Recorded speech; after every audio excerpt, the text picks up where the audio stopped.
Welcome to paradise.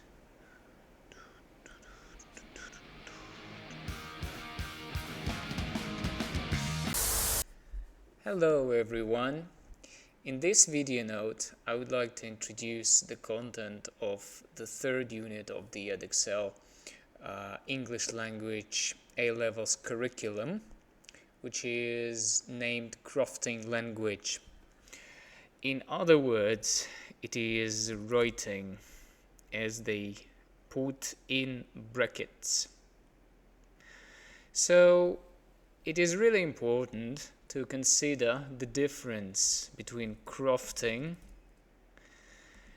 which is not equal to just writing. Of course, many people may just say that, well, it's the same thing because you just need a result. And you are right. However, many people do not just want a result, but I'm just speaking about students right now, who have already covered 2 years of the English language curriculum. So they may want the best possible result, and there are several reasons for it. In short, reason number one, they may have received bad grades already, so they have to improve what they already have. And reason number two is that they just want the best of themselves because they have already achieved very good results and they need to sustain that level. Whatever the reason is, the difference between crafting and writing is really on the surface, because to craft, I'm just reading the etymological dictionary right now, means to exercise a craft, to build, or in other words, to make skillfully. Let's put it in brackets, make skillfully.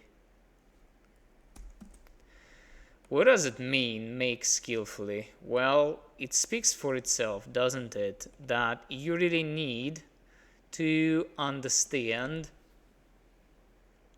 what you're doing and how to do it right and in an interesting way.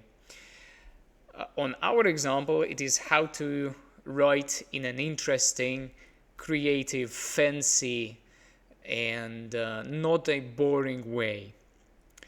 So we need to point out the aspects of the unit or the sections of it. There are two sections as we usually have. Section number one, section A, is the writing itself.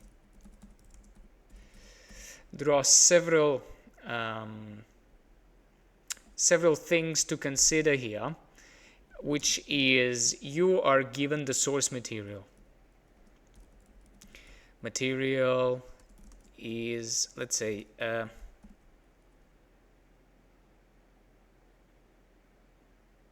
texts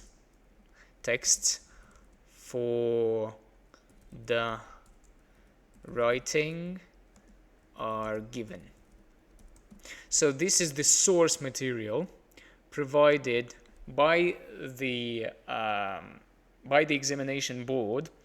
And the thing is that not only do you write here, but you really need to reconstruct, rephrase, and make a lot of use of the material which is provided, which makes the writing really interesting in my estimation, because you do not need to find things and discover them out of the blue, even though sometimes it is a very good way of writing something.